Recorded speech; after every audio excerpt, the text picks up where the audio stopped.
The Jacksonville Jaguars win a game. That's right. They win against the Los Angeles or the Las Vegas Raiders 27-20. It wasn't what we expected. We're going to talk about that in just a second on the special postcast edition of the Locked On Jaguars podcast. You are Locked On Jags, your daily Jacksonville Jaguars podcast. Part of the Locked On Podcast Network. Your team every day.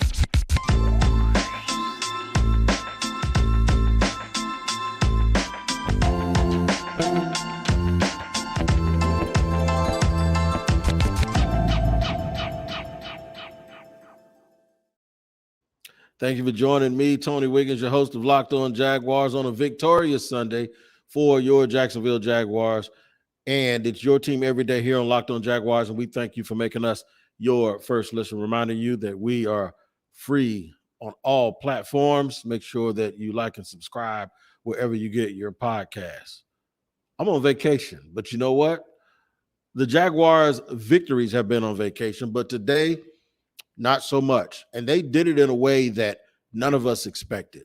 The blueprint for this team had been, as we've said often here on Locked On Jaguars, is to get ahead, play with your subunits on defense, run the ball, get some points, dictate the action.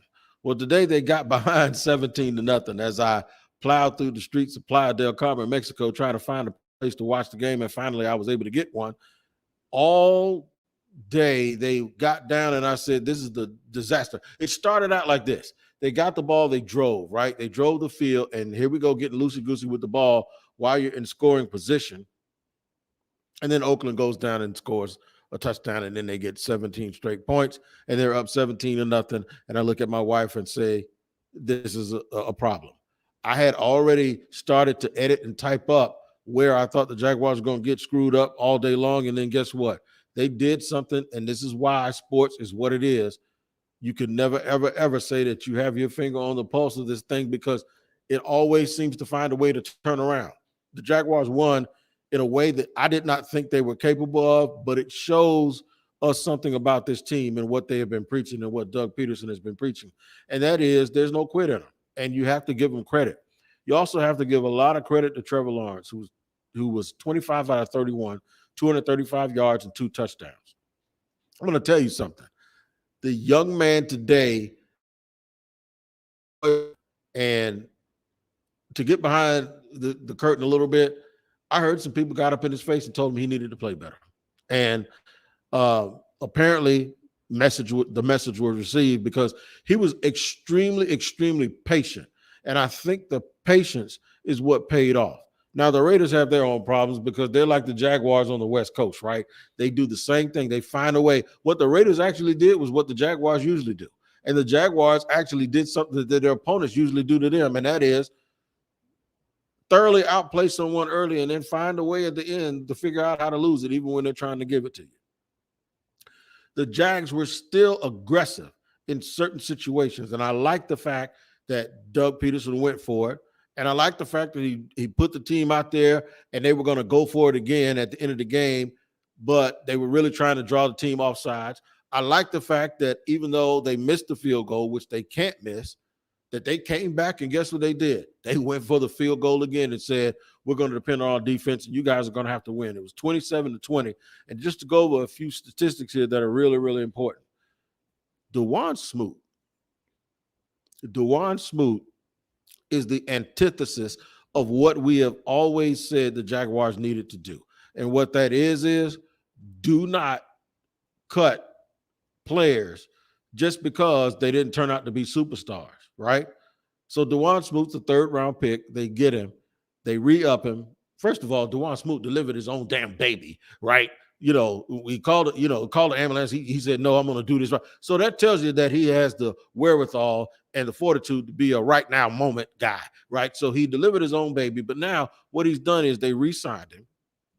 He's not a superstar, but he's a valuable, valuable member of this football team. And today he showed up and showed out. I'm telling you, this is what it means to get a guy, develop a guy, and keep him in your system, even though he's not a superstar. Too many times in the past, what this football team has done and what this organization has done, they've gotten guys and just decided He ain't a superstar. We ain't going to pay him just because we don't have a superstar. They paid him, and they need to make sure that they pay him again. And Dawuane Smoot needs to retire a Jaguar, and he needs to be one of those dudes that is always on this football team because he always finds a moment to be exactly what he needs to be. So he is the superstar of the day for me as we do this podcast on a Sunday, on a victorious Sunday. And basically, I just want to say this. I am so happy for the Jaguar fan base. I did not pick them to win. Somebody in my camp says Jaguars to the Super Bowl. I hear you, dog. I feel you. And I know, Ken Hill, you do not lay down at 17-0. That's right. They did not lay down. This might be one of the most Duval performances ever because what we are as a community, we are people who don't quit and we don't give up, right? So here's what I'm going to do. I'm going to point out some other superlatives, and one of them is going to be Travis Etienne along with Trevor Lawrence. We're going to tie that into something that we talked about last week and even some more the week before and then last week. What we said was the guys have to be the guys. And what that means is the people that are the front runners, the guys that get all of the acclaim and the people that were picked high and all these resources were used on, they have to be the front runner. We didn't get a whole bunch of edge rush from those guys, but they played well today. When it counted, Tyson Campbell and them, they stood up and stood tall and stopped Devontae Adams from running all around the field like the great Hall of Famer or soon-to-be Hall of Famer that he is. So what happened is, man, these dudes stood up and stood tall. They surprised the hell out of me, and that's the beauty about sports. You always seem to somehow get surprised when you don't actually expect it to happen. So we'll talk about that. We'll talk about Travis Etienne and some other players in just a second here on Locked On Jaguars. This show and episode is sponsored by BetterHelp Therapy Online. You know, life is not a vacation. Even though I'm on vacation right now, I've had my ups and downs. I've had my days where things didn't go right. And me being the person that I am, I thought I could deal with it and handle it all by myself. Well, guess what? It doesn't work that way. It's sometimes you actually do need help. And there are therapists who are trained to help you figure out the cause of challenging emotions and learn reproductive or productive coping skills, which makes therapy the closest thing to a guided tour of the complex engine called you. Sometimes you're your own worst enemy when you're trying to figure out how to get through trouble. BetterHelp has connected over 3 million people with licensed therapists.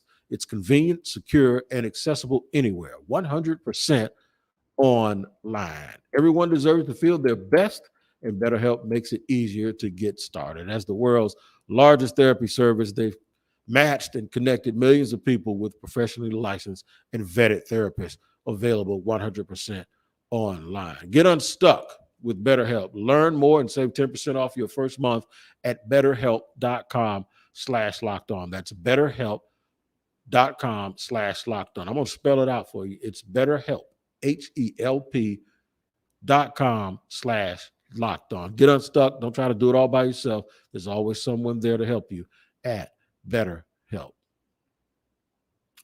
I want to tell you about Blue Nile. When you're trying to mark a moment in time that's very special to you and your loved ones, especially the women in your life, there's no better place to go than BlueNile.com. As the original online jeweler, Blue Nile offers the largest selection of independently graded diamonds and pieces priced significantly below traditional retailers. They've helped millions of couples create their perfect engagement ring, memento, anniversary, all of that stuff. Their easy online tools let you choose the diamond shape, size, and clarity, as well as setting the style. Blue Nile's bench jewelers will then help you handcraft her perfect one-of-a-kind engagement ring. Look for a piece of fine jewelry to commemorate a special milestone, but still have trouble choosing if you don't know where you're going to get it from. Blue Nile has jewelry experts on hand 24/7, available via phone or online. That's right. To help you find a memorable gift at every budget. Make your moment sparkle with Blue Nile. Go to BlueNile.com and use Locked On to save $50 on your purchase of $500 or more. I'll spell it for you. That's Blue, BlueNile.com/locked on to save $50 on your purchase of $500 or more. BlueNile.com. The promo code is Locked On. And we thank you for joining us again here on a post-cast edition of Locked On Jaguars, a victorious Sunday for the Jacksonville Jaguars.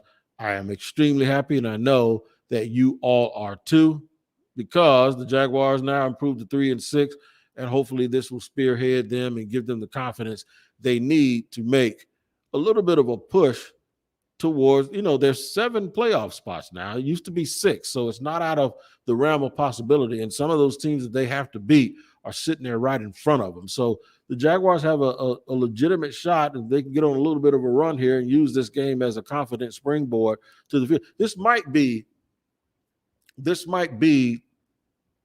by accident the most impressive game for Trevor Lawrence, is because everything worked against him after they got down to 17-0, and he kept his poise. What have we been talking about? We've been talking about Trevor Lawrence and his poise. We've been talking about Trevor Lawrence and the fact that it seems like he didn't have it here when it came to trying to not making mistakes late in game. But today he did that, outscoring the Raiders 27-3. 27-3 in 2.5 quarters. While the defense is playing well, remember what we said? The offense plays well, the defense doesn't. The defense plays well, the offense doesn't. Early on, nobody played well. And then all of a sudden, they got a taste today of what it's like for them to all play well at the same time. And now maybe what happens is, by getting a taste of it, they see exactly what's required. You can't take plays off. You can't have moments where you just go to sleep and think that things are going to be okay, because they aren't. And then we have now seen them ride the wave of Travis Etienne. He establishes physicality. He opens windows for the wide receivers. Christian Kirk caught his 5th touchdown of the year. So anybody who thinks that, 9 games in, he has 5 touchdowns, if he can get 4 more, he's well worth the money that was spent on him. They just have to continue to focus on getting things done at the exact same time and doing it together the way that they did today. I'm very, very proud of this young team. I'm proud of Doug Peterson, because he didn't totally switch it up. He was still really, really aggressive at certain times. But there was times when you did see him sort of pull back and dial things down and get in tune with where his team is now, and they got the job done. Heroes of the day, Travis Etienne is only the 3rd running back in 3 straight games to have 100 yards. His first 3 starts of that, I think Fred Taylor, I don't even think Fred did in his first 3 starts, but Travis Etienne is the real deal. He's shown you he's an every down back. The offensive line was spectacular. They did a good job. Trevor Lawrence did not get sacked. I think he only got hit 4 times all day. Dawuane Smoot, and then the secondary, they didn't get down on themselves. What the secondary did was they regrouped, and then all of a sudden, Devontae Adams just sort of disappeared in the second half. The defensive line, like I said, other than Dawuane Smoot, they didn't get a lot of pressure, but what they did was they forced Derek Carr to throw from an uncomfortable position over the last 2.5 quarters. The linebackers, they missed tackles early. A lot has been made of the fact that those guys are leading the league in missed tackles, not just the linebackers, but the entire defense. And early on, that was evident. Me and my wife was screaming at me. It's just like, they can't tackle. And it seems they settled down and everyone got right. So I don't want to say that they made halftime adjustments. I think it just goes back to what I have always harped on. It's not necessarily about halftime adjustments. It's about halftime attitude adjustments. Like, do what we've been working on. Teams don't just adjust on the fly like that. If they've been working on a game plan all week, that's exactly what you're going to get. Execute better. Start playing better. I think they just played better in the second half. And hopefully they can translate that to game after game after game after game. You guys can make sure you transition with me every single day on Locked On Jaguars. Even though I'm out of the country, I will still have episodes every single day. You can join me tomorrow, and make sure you tune in for the Locked On Jaguars podcast, as well as every single day, wherever you get it on your platforms. We're free, and it's your team every day. Enjoy this victorious day. Drive carefully if you're listening while you're in your car on the way home from the game. Doesn't happen very often, but the Jaguars surprised everyone today, coming from 17 points down and getting a victory against the Raiders. We'll see you next week. Or no, tomorrow here on Locked On Jaguars.